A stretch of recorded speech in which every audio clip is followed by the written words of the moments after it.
Je pense que nous avons le maire Pierre Lessard-Blais avec nous. Il est maire de Mercier-Hochelaga Maisonneuve. Bonjour, bonjour, monsieur le maire.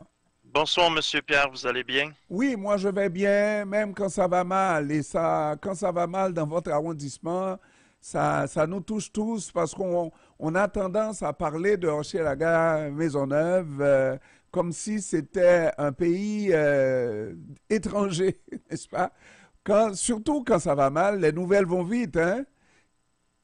Oui, ce qui est très triste, c'est que la crise du logement, elle frappe partout à Montréal, dans tous les quartiers. Toutes les communautés sont frappées par cette crise du logement-là et malheureusement, on a dans plusieurs quartiers de Montréal des gens qui vivent dans des situations terribles, des appartements dans des conditions inacceptables. Donc, c'est très difficile à vivre et c'est une crise qui doit être prise au sérieux. Oui. Et ce qui est reproché surtout, c'est le fait que, alors pour les auditeurs qui ne savent pas de quoi il est question, c'est des logements insalubres. Et dans l'arrondissement de Monsieur le maire, il y a eu un cas vraiment extrême où tous les appels de la locataire n'ont pas été entendus jusqu'à l'extrême où le couple vivait dans des conditions insalubres comme ça se peut pas. Et c'est là où le bas blesse. C'est les appels qui ne sont pas pris au sérieux. Il a fallu plusieurs mois avant qu'un inspecteur vienne pour reconnaître que l'appartement est insalubre et invivable. Euh, donc, si je comprends bien, Monsieur Pierre, vous parlez du cas sur la rue Davidson, Oui, c'est bien ça? Oui. absolument. Euh, ben, euh, et on doit clarifier certaines choses là. La dame a commencé à vivre des enjeux respiratoires l'hiver dernier, mais elle n'a contacté l'arrondissement qu'au mois de juillet, à la fin du mois de juillet, et la journée même que l'arrondissement a reçu la plainte, l'inspecteur s'est déplacé et a émis des constats sur la sécurité du bâtiment. Et donc, la personne, lorsque l'inspecteur s'est déplacé la journée même, elle n'était pas présente. Donc, on a laissé un accroche-porte et on est revenu euh, plus tard, en fait. On a émis des constats auprès de la propriétaire.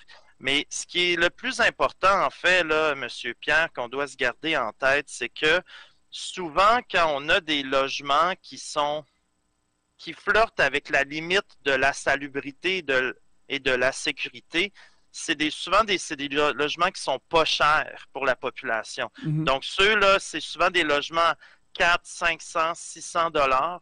Et souvent, les gens, ils veulent rester le plus longtemps possible dans ces appartements-là parce qu'ils savent que s'ils perdent un appartement à 500 dollars dans Hochelaga Maisonneuve, c'est impossible après ça d'en trouver un en bas de 1000 dollars. C'est ça la crise du logement. Donc, les gens, une fois qu'ils perdent leur logement qui est pas cher, ben, ce que ça crée, c'est ils sont un peu expulsés de leur quartier. Donc, on doit vraiment s'assurer avec les propriétaires là, qu'ils entretiennent mieux leur bâtiment, même si leur locataire paie pas très cher de loyer. Mm.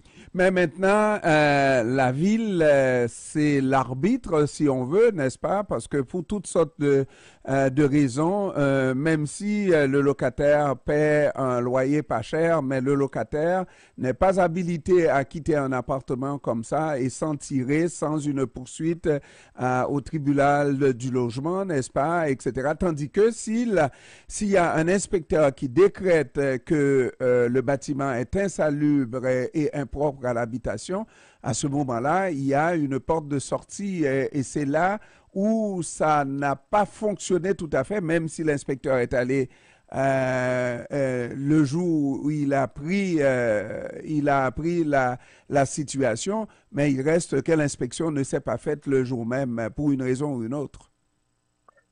Euh, ben, on va, chaque cas est très spécifique, mais dans les deux cas qui ont été soulevés dans la presse, là, les inspecteurs se sont déplacés très rapidement. Dans l'autre cas qui était soulevé sur la rue Sainte-Catherine, on s'est déplacé 70 fois à l'intérieur de 3 mois. Là.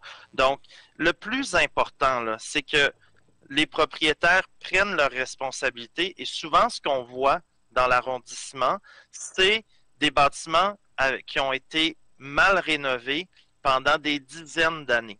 Et là, ce que ça crée, c'est que oui, les logements sont très pas chers, mais ils sont extrêmement mal entretenus. Et souvent, lorsque nous, on essaie les inspecteurs à la ville, lorsque les inspecteurs essaient de venir en amont pour inviter le propriétaire à mieux entretenir son bâtiment, ben souvent le locataire empêche l'inspecteur de rentrer parce qu'il craint la visite d'un inspecteur parce qu'il craint en fait que des avis d'inspection envoyés au propriétaire mènent le locataire à perdre son appartement. Et il n'y a rien qui, à part dans un cas de sécurité de la personne, un cas de sécurité immédiate, on n'a pas la possibilité, l'arrondissement ou les inspecteurs n'ont pas la capacité de forcer leur entrée à l'intérieur d'un bâtiment lorsque le locataire dit non, on ne veut pas vous avoir chez nous, on ne veut pas avoir d'inspection parce que les locataires ont peur qu'une inspection mène à un avis de constat et c'est ce qui arrive parfois.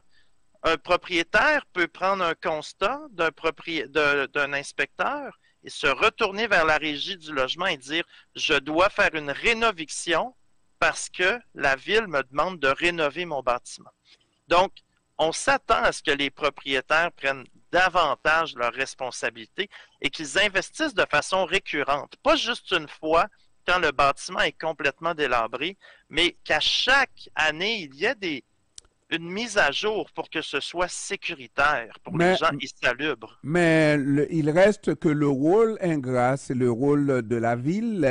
Vous n'avez pas nécessairement des bâtiments disponibles à accueillir temporairement des personnes dans des situations comme ça, mais vous devez jouer votre rôle aussi de forcer les propriétaires à faire ce qu'il faut.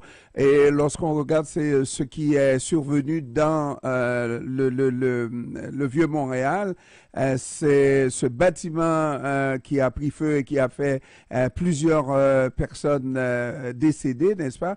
C'est pas des choses comme ça. Ça devrait nous sonner une cloche. Quelquefois, c'est pas le feu, mais c'est une infestation qui va attaquer l'autre, n'est-ce pas? Le locataire qui est pris dans une situation de vulnérabilité extrême. Oui, vous avez raison. On a aussi souvent les gens qui habitent, parfois les gens qui habitent dans des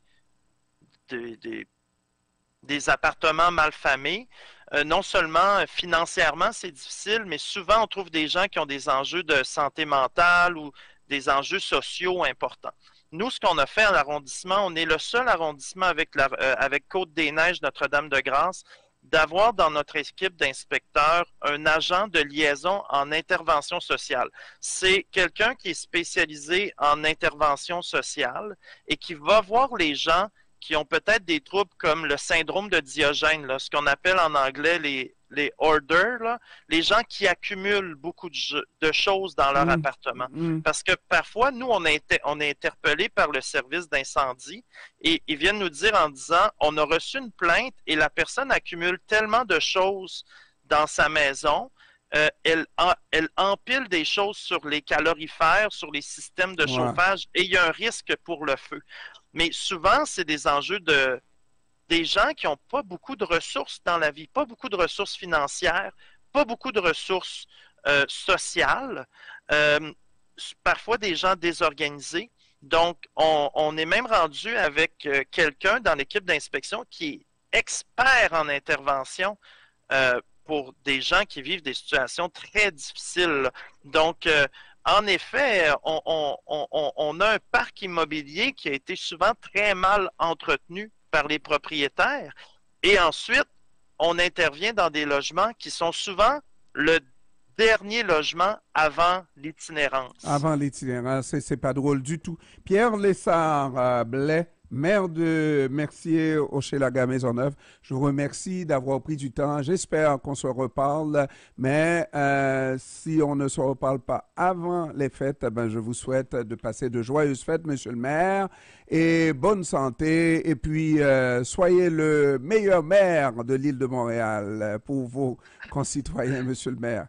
Des joyeuses fêtes dans des logements salubres. Merci, Monsieur Pierre, pour votre invitation. Absolument, merci. Au revoir.